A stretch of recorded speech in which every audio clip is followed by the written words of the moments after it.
welcome to the Indie Game Lunch Hour. Greetings, travelers. Oh, So mysterious. She-Ra. Hell yeah. Did y'all watch the She-Ra show? No. It was really good. If you I'm- are comfortable to do so, Jacob, we do invite people to turn on their camera. If not, that is okay. Oh, as yes. We stream. Awesome. Hello. Hello. My friend. All right. Hello. Hello. Okay, so we're going to get started here in just a second. For a hot moment, we'll do the sort of pre-roll to let the audience know how this works. Bit of a tutorial. Welcome, everybody. This is the Indie Game Lunch Hour. This is actually our very last episode of the year. We will be off next week and the week after. Interesting. When I tried to show... Willem needs time to go deliver all the presents next week. Give me 1 second. I'm gonna reload my page. When I tried to make Jacob's face big, it like broke the video for me. 1 second.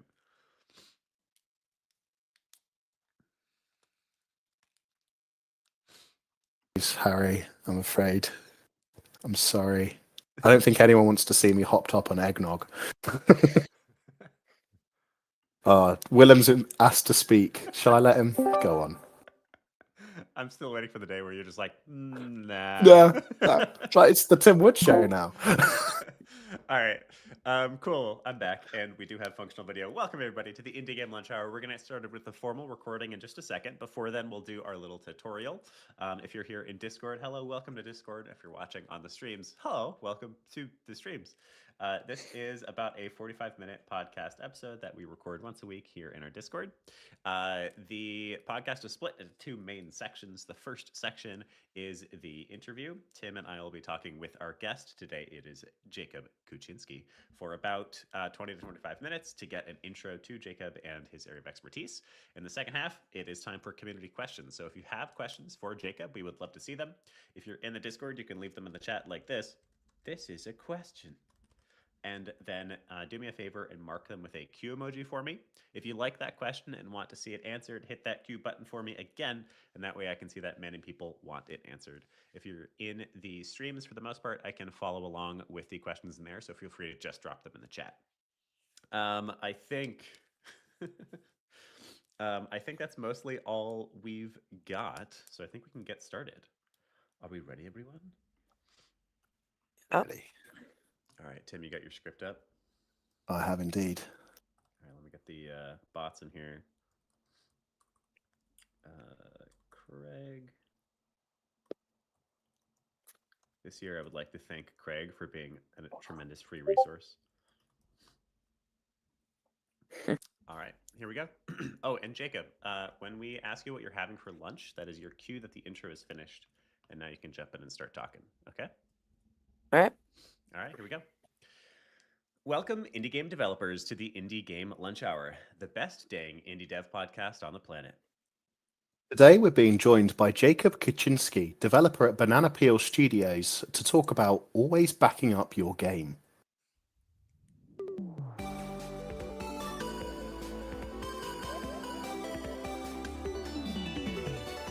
The Indie Game Lunch Hour. In our live magical podcast, we give game listeners the chance to hear real game dev stories from real indie developers, as well as directly ask them questions on their areas of expertise in the second half of each episode. This is a recording of a weekly event we host in the Indie Game Academy Discord on Wednesdays at 12 p.m. Eastern Time, so feel free to swing by for the next one. We're your hosts, Willem Delventhal, headmaster at the Indie Game Academy, and the Wizard of Games. And I'm Tim Wood, founder of Rightfinder Headhunting and the Knight of Games Recruitment. And joining us today is Jacob. Wow, hello, Jacob. Welcome to the show. Jacob is a 14-year-old game developer, which was the primary pitch that we got over email, and we decided, hey, kind of a fascinating conversation in and of itself. So I will ask everybody in the audience, let's keep it PG-13 and be kosher today, but this is our final episode of the year. So we thought it would be a wonderful one to go back in time together to some of our first game development through the eyes of Jacob and get his perspective on what it's like making games at 14. So Jacob, welcome to the show. Thank you for being here. Thank you for helping us close out the year together. What are you having for lunch here today? Well, I'm in Texas right now, so it's around 11, so I haven't quite eaten lunch yet, but I did have fresh bread for breakfast. Nice. Okay. Nice. Just bread, nothing on it. Nothing on it. No. Okay. Just What kind of bread? some challah bread. Okay. Oh, Interesting. lovely. Nice. Very lovely. I like a good. Sometimes I'll just munch into like a sourdough loaf, so I can respect a Yeah. little bit of fresh bread. I've Uh, spent about 20 quid on bread today at my baker's buying different sourdoughs for Christmas. So, no, big respect there. Amazing. Nothing better than bread. Nothing better than bread. Well, Jacob, we found it kind of interesting. We actually had a little internal chat about whether or not to bring you on the show, primarily just because of your age. It's always, a little bit iffy to bring somebody on who's under 18. But we decided that it was sort of interesting to talk with somebody who's just getting started and is so young making games at this time. I've said on the show before that I got my start in games quite young as well. And really, the whole reason I wanted doing it professionally is I sort of accidentally sold a game to one of the old flash gaming websites when I was 15, and that was the moment that I realized there was actually money to be made in this space, and I've been pursuing it ever since. So, as always, we love to start the show with the origin story. So, Jacob, tell us about your game dev career and how you got started. Yeah, so this is gonna sound super cliche, but I've always loved creating games. I don't remember if it was first or second grade, but it was one of like the very early grade school grades where I found Scratch. It's like the block coding um game making website, Hmm. and I made like a little Pong type game, and I showed it to like all my friends in the grade, and they were like, "Wow, this is super cool." And a couple of them played it, and I saw their smiles on their faces, and I was like, "Wow, that felt like really good just to see someone like smiling at something that I created." So I kept going through, um, played a lot for a couple of years with block coding, and then I eventually kind of outgrew that and learned Python as my first language. I watched like a large video tutorial. I benched the entire thing, and then I just started like making stuff. And eventually, there's a Python package slash library named Pygame. Hmm. So that is how you make like UI games with Python. So I played around with that, and that's actually where Constellar started. Um, it wasn't originally named that, but I started making that game in Pygame. Now, if you know more than I did about Pygame, you would know that Pygame is not actually the best thing to make full-fledged games in. The problem with Pygame is just not very efficient. And also, there's no UI. It's all text coding. So, forget dragging stuff across the screen and knowing exactly where stuff's going to end up. You're just like, yeah, I'll put that at like 100x, something like that. Anyway, eventually I figured out, all right, this isn't working. So I went around and I tested like almost every single game engine there is. I went super far down the rabbit hole. I checked out game engines like Defold. I don't know if you've ever heard of that one. Mm-mm. Um, but and I went back up and I was like, all right, I've tested out all of these. Which one I like? And I'm like, I really like Godot. This was a couple years ago. Unity was in all that drama with the 2.5% cut. Yep. So it's like Unity, there's so much drama around it. I'm not sure if I want to do that one. Unreal seemed like really hard. But Godot, GD script, which is the proprietary language, it was very similar to Python. So I didn't really have to learn much for the coding. So I watched another huge video tutorial like I did with Python. I learned Godot and then never do this, but I immediately was like, I'm starting. So I immediately jumped into my dream project, um, which was Constellar. And that was going pretty well. Obviously, it wasn't the best code ever. I would probably keel over if I saw my old code. Um, so I developed that for probably around 6 months, but then something terrible happened. I think it was probably either my power supply, but somehow, some way, my motherboard got shorted out, Oh, Oh, and no. I had no backups. no. Absolutely no backups. Well, I had some backups on the same machine, but no backups anywhere else. Hmm. Um, and actually, I would have still been able to save the SSD, but there's something called BitLocker, Mm. and somehow when the motherboard got shorted out, BitLocker activated, which is basically making sure that like people who steal your actual hardware can't break into your data. Hmm. And I didn't have a BitLocker password, so it was there. Like it was literally on the drive that I Tempting could you. access, but it was all encrypted. Like it was like a Windows encrypted it, and I couldn't unencrypt it. Wow. So eventually I just had to bite the bullet and wipe the drive and start over with a new computer. Hmm. Now, of course, I've backed it up in more places than I could like ever tell you about. There's so many places I have it backed up. But yeah, that's generally the overview of my origin. Wow. Yeah. Are you using Git yet? Do you have source control? You know, I do have it on Git, Okay, good. but not very well. I need to figure out. I know how to use Git, because I was doing some simultaneously some stuff in AI world, so I know how to use Git, but I don't have it like fully set up. Like it doesn't back up very often, Mhm. so I gotta like figure that. Yeah, that is that's what I would give you as a piece of advice, that virtually every game dev team uses some form of source control, and that's your primary backup. And as long as you have a repository set up and you're pushing to it regularly, you'll never lose your work. So that's maybe your takeaway lesson. But I love that as a story. It's fascinating to look back at somebody who's just getting started, and it's kind of amazing actually, how you're already saying things like, "Oh yeah, back when Unity was pulling that fast one on us 2 years ago, at 15 years old." It's pretty remarkable, actually. Yeah, Thanks. the way you carry yourself, I'm like this. I deal primarily with recruitment and finding developers jobs, and I'm just like, yeah, I'm pretty sure you could ace most interviews I put you in. So that's great. I know I really feel your pain about your motherboard shorting out and losing access to that data.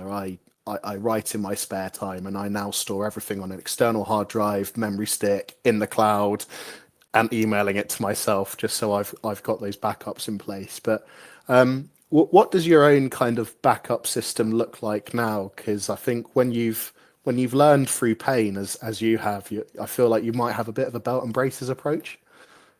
Yeah, so I have it on pretty much every device I own. I have it on my laptop. I have it on my school laptop. I have it obviously on my home computer.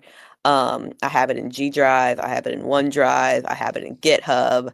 Um, let's see, are there anyone else? I feel like there is more, but I don't remember. You have it in a I couple mean, of So places. I think if you've got some it quite covered. if somehow something happened, I've got versions going back so far. I could basically back up to like anything I've ever done. Hmm. It is pretty interesting. So I find the concept of doing a backup is of course important. I still remember there was an escape room game that I was working on that was like the most ambitious project that I had made at that time period.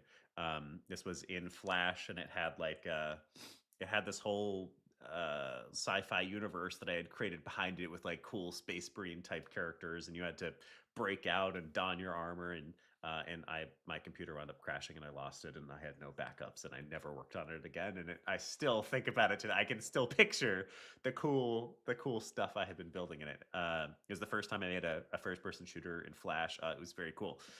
So I feel your pain, and it's a lesson that I think everybody goes through at least one time. Um, the concept of backing up your games is of course very important, but what I'm actually most like interested about in this conversation is that we get the privilege, thank you for being here and talking to us, to talk with somebody who is right here at the beginning of their journey in today's day and age in game development. So I would love to hear like a little bit more about that. What is it like, being a year or two into your game development journey, and where do you see your game development journey going? Is it just an interesting thing that you're playing around with right now? Is there more of an objective than that? Yeah. So the great thing about right now is there's so many resources that you can tap into. Not only do you have the Stack Overflow and the Godot forums and whatever other forums, but you've also got like AI, right, to help you like fix bugs. So like sometimes I'm like, why is this not working? I like cannot even figure out where this error is coming from. And I'm like, Claude, where's this error coming from? And Claude's like, well, would obviously it's coming from line 66.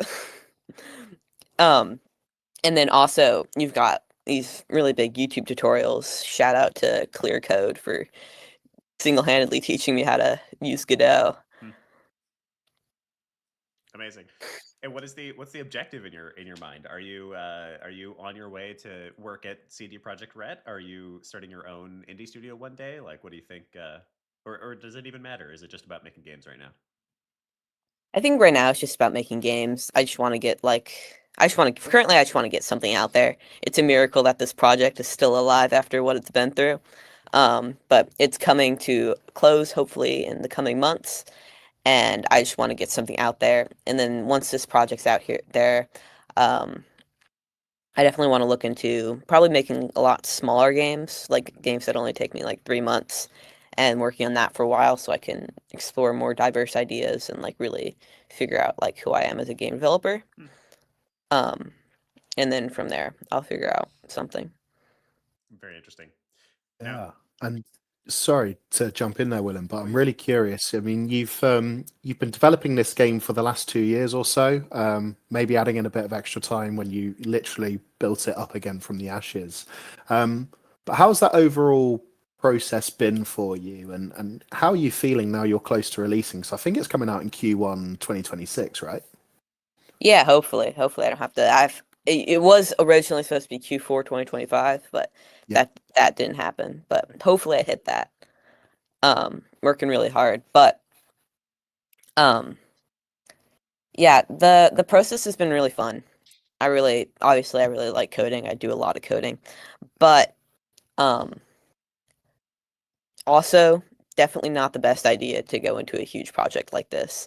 It's the amount of time I've spent refactoring stuff like in my old code or like, wow, I really wish I had made this modular. Why do I have the same code pasted 6 times? This all could have been a function, but now it's just so big and so many intertwined things that like I can't make it a function anymore. And I've just gotta like hope and pray that I can get through this and just make better decisions next time.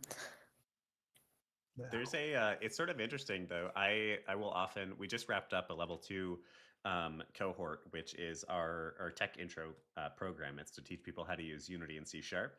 Wesley is actually in the classroom. Hi Wesley, shout out. And one of the things that I will often say when people are just getting started is that the right way to do it is the way you can make it work. And I think that that's really true. Refactoring is valuable. Learning a little bit more advanced techniques or efficient techniques is valuable. But I think like at the beginning, like just get the damn thing to work. So in my mind, what you're doing is perfect. You're just playing around, and you are. I think it's actually really commendable that you played with a bunch of different game engines as well before you actually jumped into anything specific.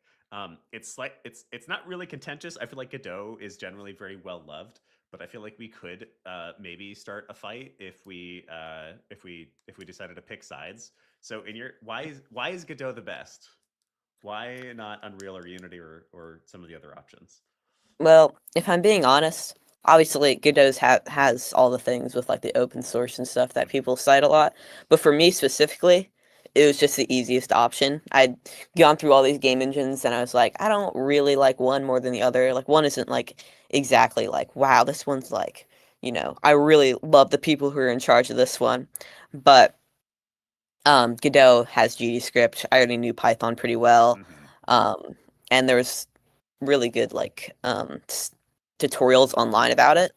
I found that tutorial for Godot to teach me, and I was like, I really like this tutorial. I really like Python. I really like GDScript as pretty similar to Python. So I was like, I'll just go with Godot. And then I kind of found out about the pluses. I really like the node system. Um, Nice. Okay, I have an interesting one. Um, so when beginners talk to people at the end of their career, one of their favorite questions is, what would you tell me, like if you started over, if you went back in time, what could you tell me, like what would you have wanted to know when you first started, so many years ago? So I would like you to do the reverse of that. Teach us, Jacob, the things that if we were to start over, we would have liked to know. Does that make sense?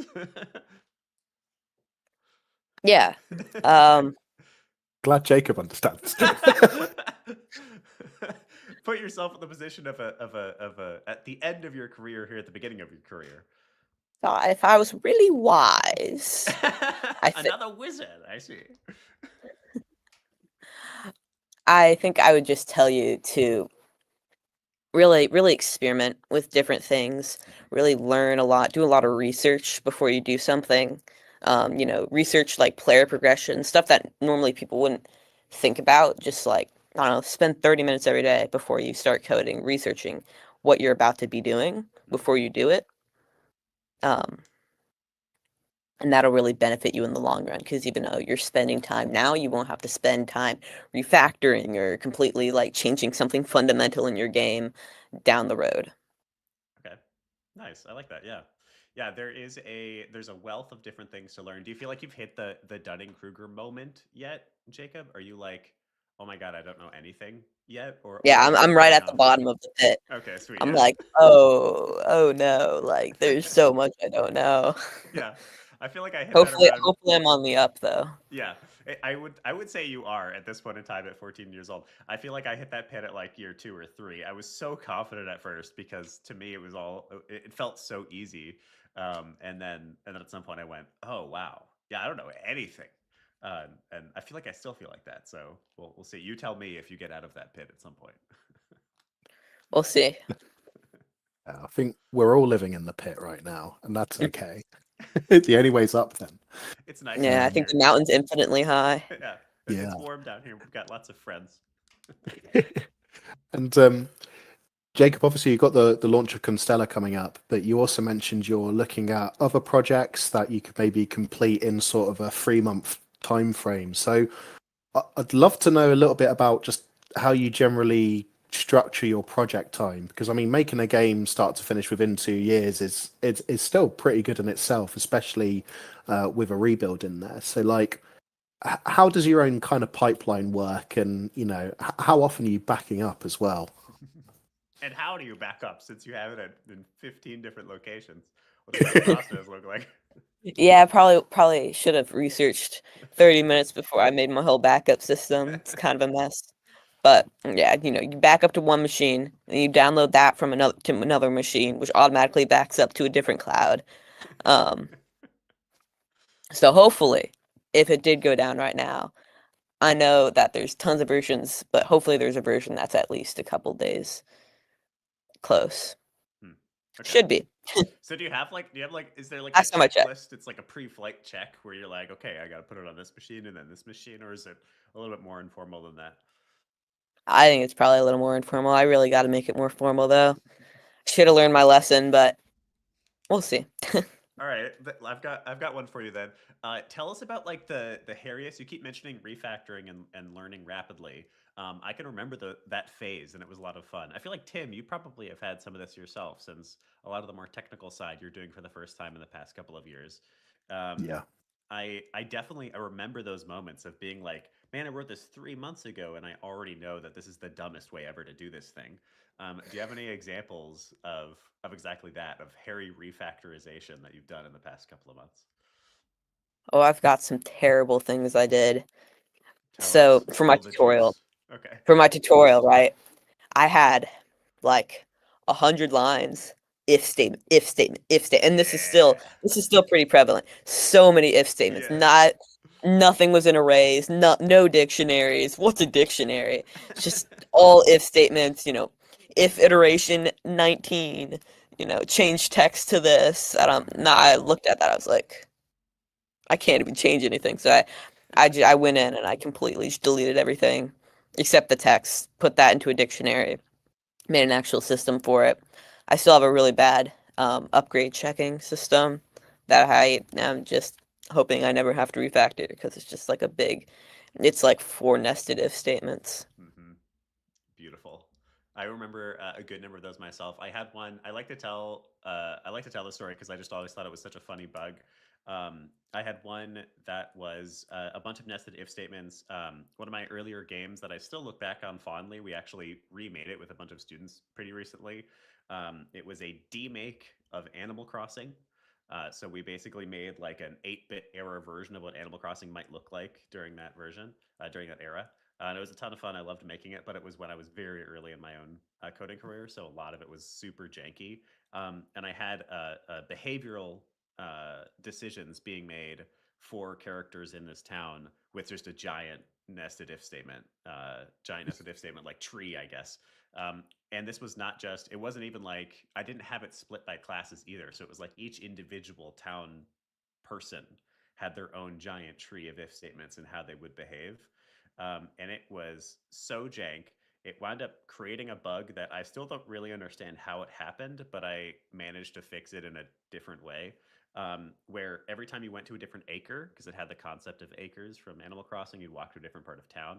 Every member, every town's person would have a duplicate, identical copy of them made, but somehow with a randomized feeling towards you.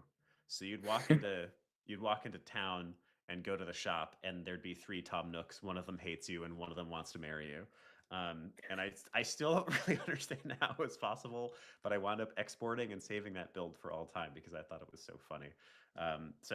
Those hairy moments are great learning opportunities, and actually are kind of wonderful when you're first learning because they're almost mystical, like magical, because they're incomprehensible, and it's a lot of fun. I feel like. Do you have any fun? Yeah, Do you have any fun bugs that you've created? fun. Well, I had actually a pretty fun bug the other day. So I was just adding like an upgrade. So I was adding some variables to my player, and I didn't realize it, but I accidentally had like double highlighted and then pressed delete on accident. I accidentally deleted like half the variables in the player script, and suddenly the entire player script is red. Like it's all errors. I've got like 300 console errors. I'm like, what is going on? Because I didn't know I had deleted that. So I'm looking through and I'm like, huh, all the variables are saying they're not defined.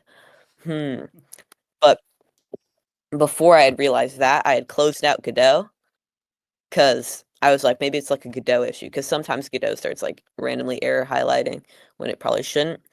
So I restarted Godot. So my Control Z obviously didn't have any memory. Um, but luckily, I had a very, very new player script with all the variables in my G drive. Your backup worked. Um, Your backup system yeah, was functional. my backup worked for that one. So I copied over those variables back in, and that fixed the problem. Hmm. Wonderful. Okay. What are some of the so you as somebody who's just learning right now, you have a good perspective into how to learn and how to get started in game development. What are some of your own recommendations for those who are starting to learn to make games? We get a lot of people in this community who are who already work on games in some capacity. So like maybe a writer who does writing. Hi Tim. For video games, but now wants to learn how to, let's say, use Godot and use some of those tech tools a little bit more heavily. What are your tips for somebody who's getting started? Where do you think they should get started? What types of games? What types of software? What types of exercises? How does one get started making games, in your opinion?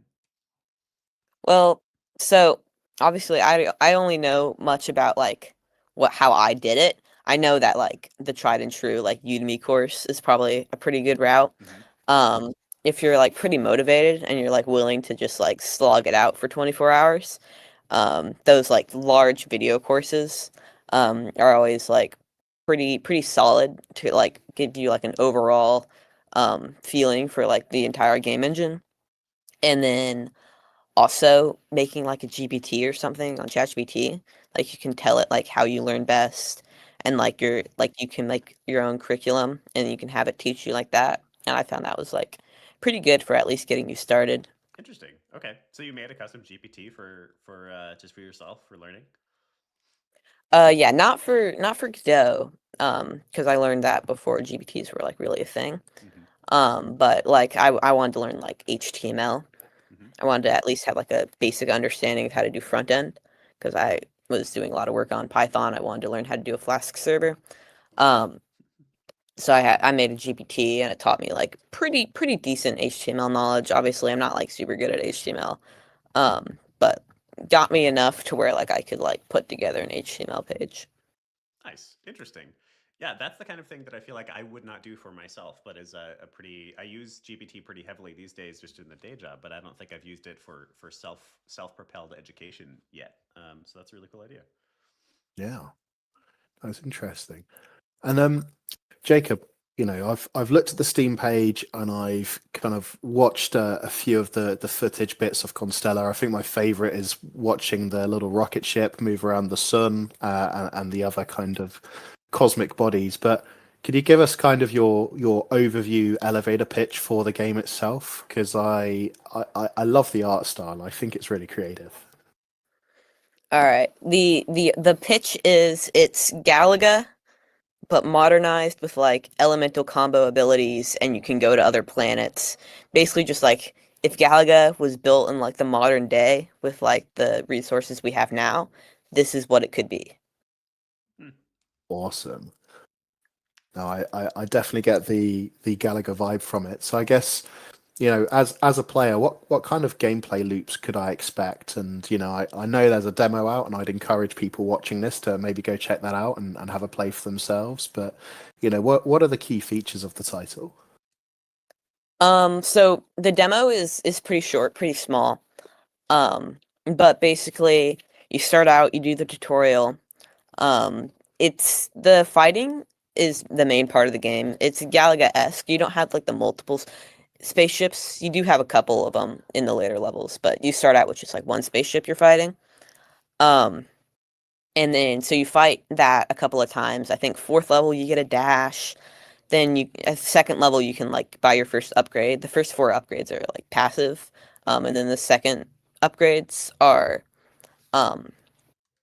like the main upgrades. You can like shoot them. So like the fire one is like a big fire bullet. Basically, it's like the lore isn't great, but basically if you shoot it and it hits an enemy, it just like starts in like a giant inferno on the enemy ship. Nice. And that can combo with like the earth ability where you shoot like a mountain at the enemy ship, because that starts a gas leak on the ship, which is like a little particle effect. And if there's a gas leak and you set a giant inferno, then there's like a huge explosion and does like a lot of their health. No, that's awesome. So it's like elemental combat in space. Yeah. It feels like that's dope. I definitely had a little bit of, when I was developing it, I had a little bit of shiny object syndrome. I'm like, ooh, a parry mechanic would be fun. Ooh, dashing would be fun. Ooh, that'd be a fun combo.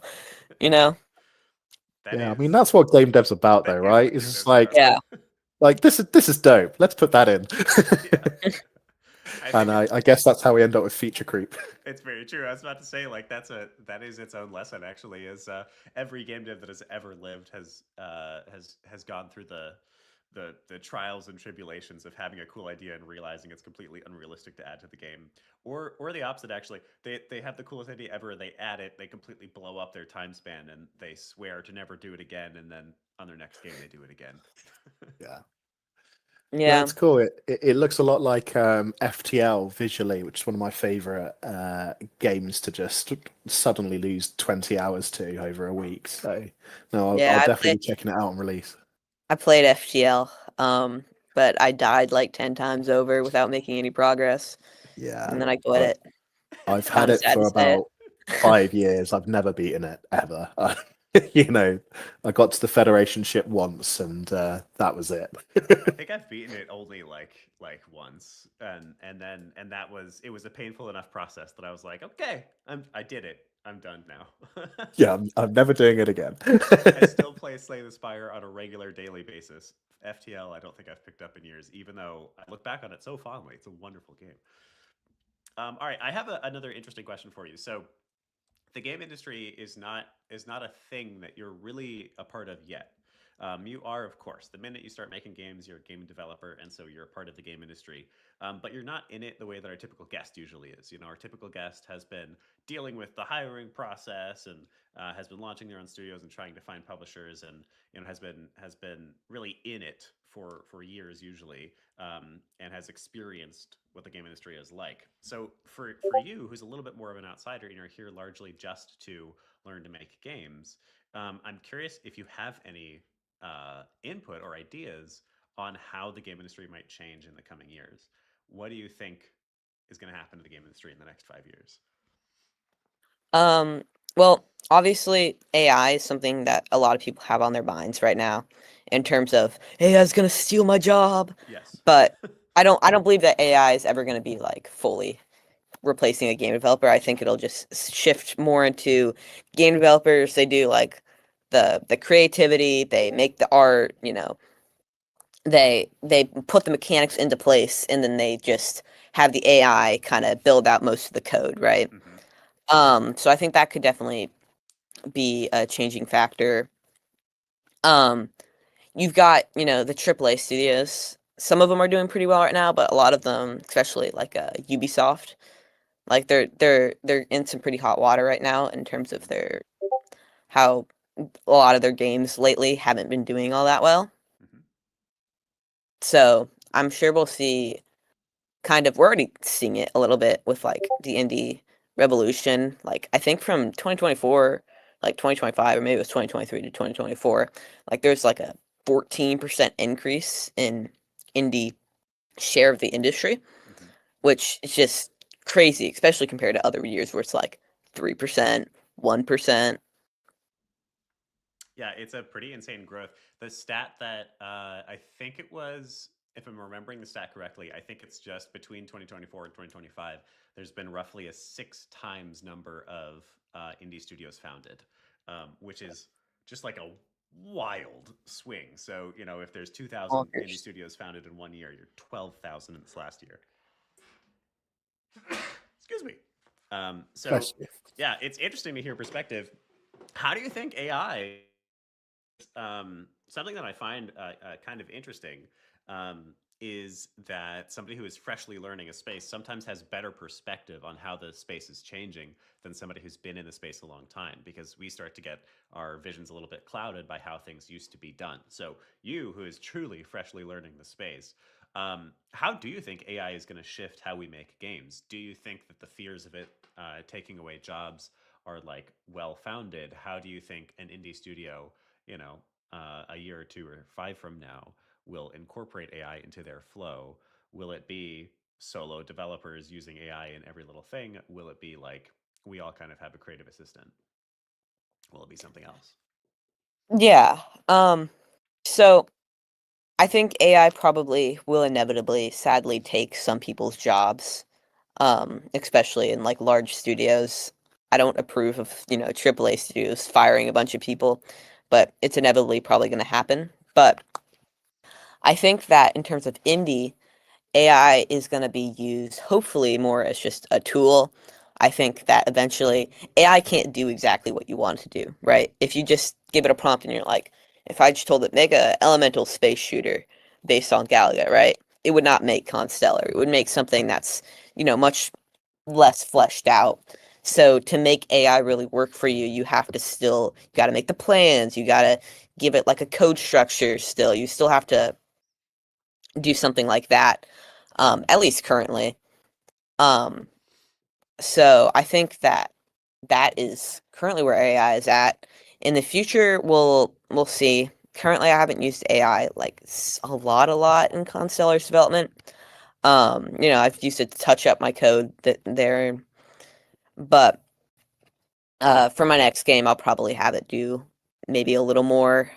Obviously, nowhere near like vibe coding, but like, you know, just have it be like, I've made a player script a lot. Okay, I don't need to make this simple player script for like movement plus jumping. I could just have AI do that and then tweak the values later to exactly like the snappiness I want. Hmm. There's a there. I have a game designer who I work with at my day job who really impressed me with how she does mock-ups using ChatGPT. So my typical mock-up process earlier in my career is making more or less gray boxes. So if I am working with a client or, you know, on my own indie game, and I'm trying to help people understand the system that I want to make. So, you know, let's say it's a new main menu or something. I will make a gray box version of that main menu, and I'll be like, here's what I'm thinking. She trained a GPT model and uses it to pretty exactly show what the game is going to look like, and therefore get everybody on a much closer page for how we should all build the game. And I was quite impressed by that, and have started incorporating some of those own tools into my own career. So it is changing. It's actively changing right this second. But as you suggest, I have come to believe that AI will, as you say, inevitably replace some jobs, but it actually feels less scary to me than I think it might to some other people, because it does feel like it still requires expertise to competently use it. Somebody who incorporates AI, who doesn't know what they're doing, makes pretty crappy content that mostly won't compete. It'll clutter the airwaves, which kind of sucks, Hmm. but it mostly won't compete on a quality basis from somebody who knows what they're doing and also uses AI. So it feels to me like mostly AI is an assistant that Yeah, will. I agree. It's a tool. Yeah, exactly. That really does power up people who use it well, for sure. But is pretty hard pressed to replace human beings at this point, at least. Amani has a question here, which is, will the big movers in the indie space just become a new AAA, aka Animal Farm? What do you think, Jacob? Um, I think it really depends. Obviously, the more money you get, you do have the ability to hire more people. And if you hire too many people and you don't do it correctly, you do just become a big AAA company. All companies don't start as AAA. You don't just go out and you're like, yeah, I'm just gonna hire 1,000 people, make a AAA company. They all start as smaller companies. But I think if you do it correctly, and instead of hiring more people, maybe you just put that money into hiring maybe freelancers, or maybe you put that money into just the overall budget, raise the um raise the oh my god, I'm forgetting the word. The salaries. Yeah. Raise the salaries of your developers, stuff like that the money can be used well without making yourself a AAA company. Yeah, that's a piece of advice I feel like I can give everybody. Grow slow. I fell prey to this myself recently. It's tempting to hire on a lot of people and think that that's how you scale. A good mentor of mine at some point said, hire one person at a time, and don't hire another until that person is truly like a part of the team and is functioning well on their own. That can feel restrictive as somebody who has launched companies, but it is. I really fully believe it now. It's not worth hiring a bunch of people and then sort of losing your way and spending a bunch of time trying to train too many people all at once and having three of them not have stuff to do. Grow slow, everybody. Yeah. Indies for the win. IMO. It's one of the biggest red flags I see in companies where they're like, "Hey Tim, we've just launched and we want to hire 25 people." And I'm like, "Okay, what's your organizational structure? Do you have HR in place and all these other things?" Like, "Oh no, we're figuring We'll it figure it out as out. we go." And I'm just like, respectfully, best of luck, but I will not be part of this. Aw. um, I think it might be activity time, Willem. I don't know what you Okay. think, unless we've got some more questions in other spheres of social media that you're plugged into. No, we don't now, so we could do an activity. That sounds good. Yeah, so Jacob, I know you've prepared a little task for people to do here today for some extra credit. So would you be able to walk us through that, please? Yeah, so this is kind of about the learning process. So I wanted the task to be kind of adjacent to that at least. So the task is just go to your game engine of choice and find the most random kind of thing you can. For Godot, it would be nodes. I think for Unity, it's game objects. Just the most random object you can, you know, a 3D nav mesh. Like what even is that? Um, that might not be the best. That is actually like a real thing. I don't know. Just something really random. Find it and put it in chat. Okay.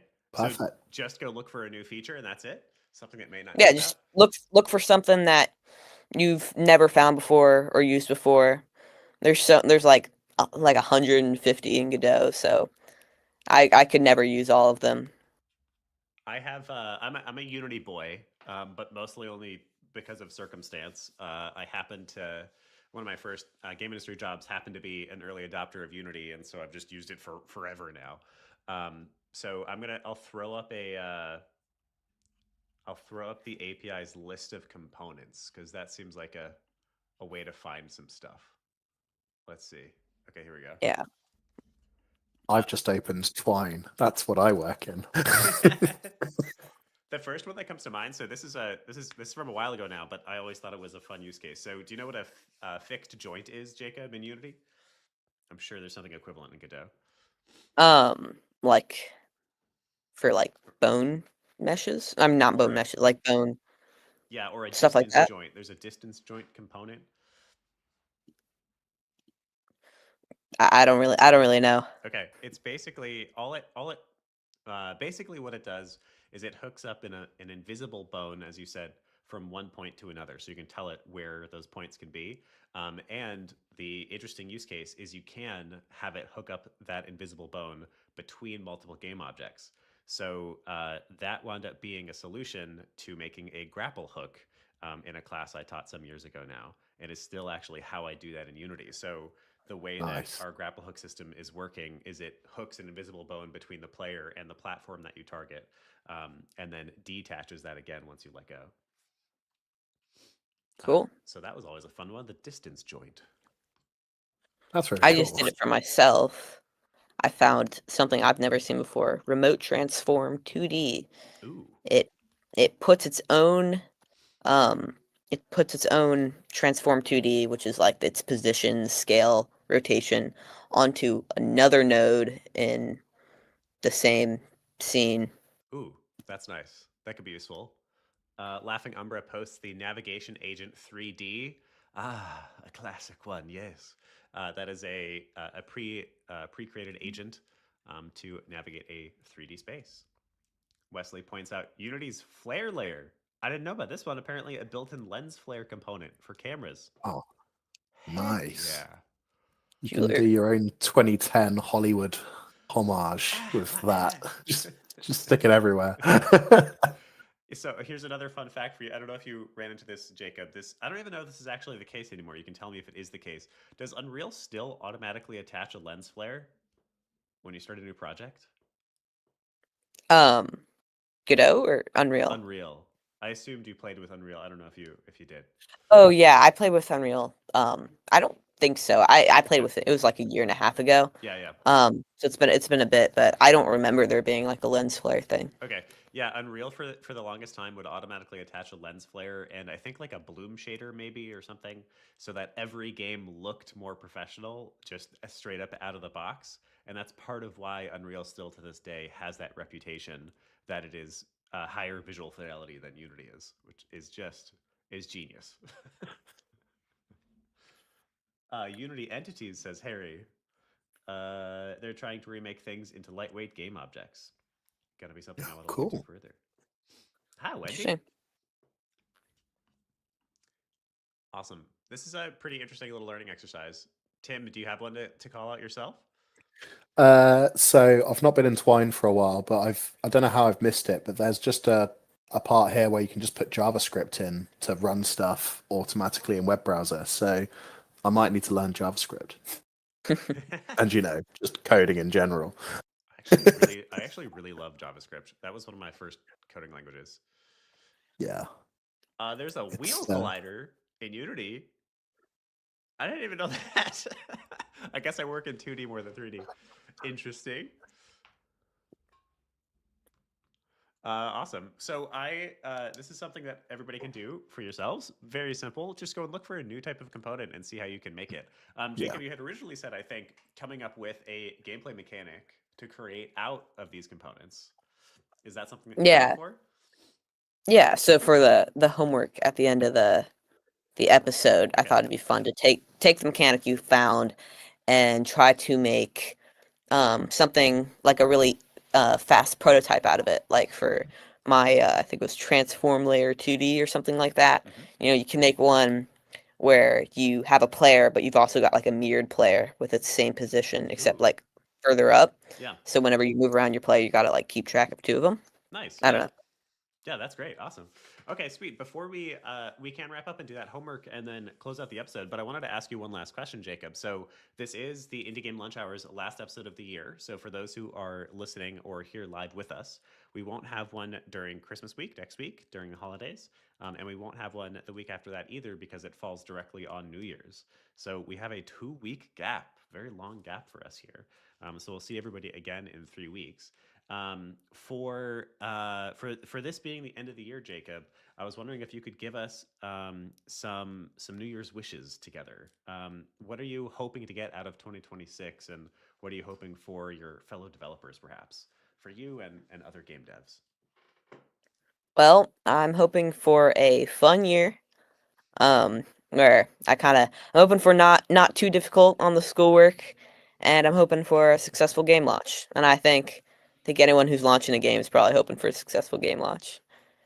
That's an easy one. We have so many people in this community who are contributing or directly launching games. So here's one grand cheers to everybody to successful game launches in 2026.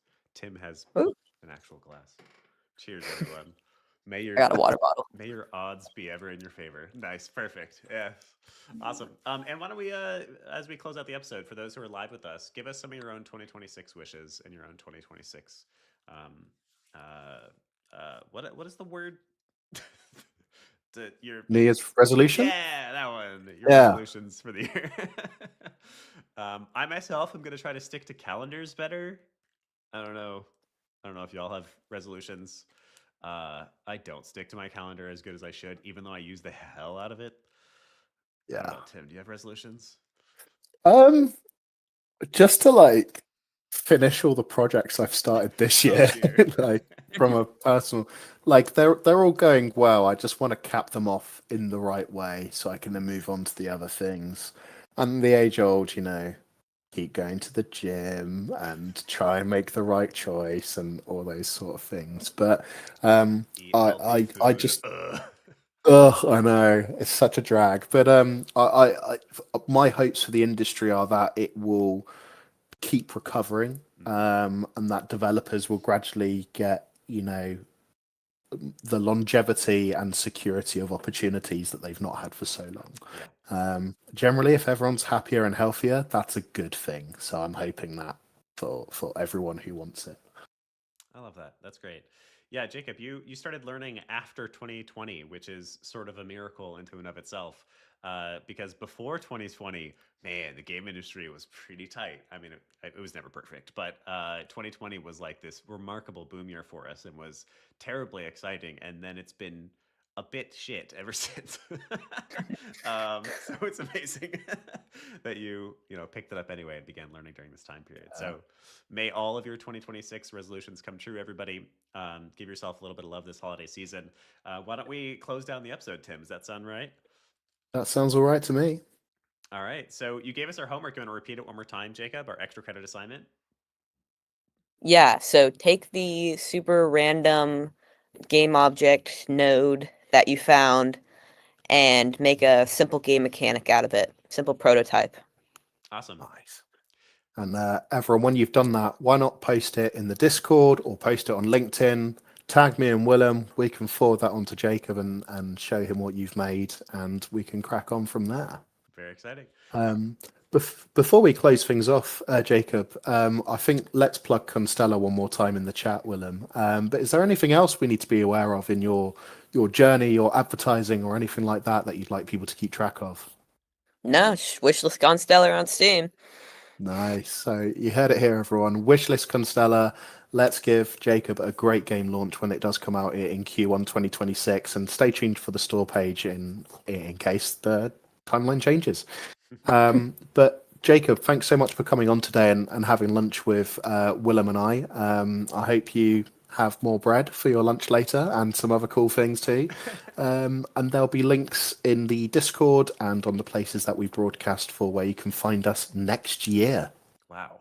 Holy cow. Tim and I also have some exciting changes coming for this podcast that hopefully we'll tell you about then. If you enjoyed it, as always, there's links to join our Discord down below and anything else we talked about. I think that's going to be it. Thank you, everybody. Thank you, Jacob. And thank you to those who asked your Thank you questions. for having me. Of course. Yeah. All right. All Goodbye, right. everyone. Happy Bye, everyone. 2025. Ooh, goodbye. Yeah. Happy New Year. Bye bye. Game over. Adios, y'all. All right, and to those who are watching the stream, we love you. This is the Willem closing hour. I don't know. I'm just still here, and I feel like talking to you for a second, I guess. All right, I'm over it. Goodbye. Enjoy your New Year's.